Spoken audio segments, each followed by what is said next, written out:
Pandharinath soybean, वर्षाताई जारे, राहणार तीर्थपुरी, तालुका घनसावंगी, जिल्हा जालना.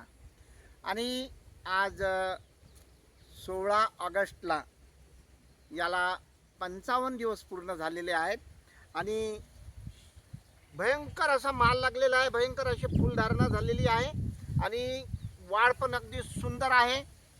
आणि ज्या शेतकऱ्यांनी आतापर्यंत पंढरीनाथ सोयाबीन घेतलेलं आहे सर्वांची परिस्थिती हीच आहे. जवळपास मी आता जिंतूर तालुक्यात खूप मोठ्या प्रमाणात लोकांनी घेतलेलं आहे, तर तिथेही पाहणी केली. अगदी सुंदर असं रूप या पंढरीनाथ बियाणाने दिलेलं आहे अगदी, आणि खूप चांगलं असं.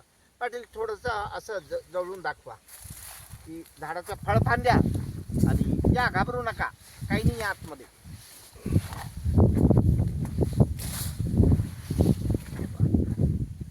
पहा झाडाची परिस्थिती, फळफांद्या, ब्रँचेस डेव्हलपमेंट, फुलांची संख्या, आणि हा कसा बनेल. आज हा जवळपास 2.5-3 फुटापर्यंत वाढ झालेली याची. आता याच्या पुढे वाढ होणार नाही, आता याच्या पुढे माल लागेल, त्याला भरपूर माल लागणार आहे.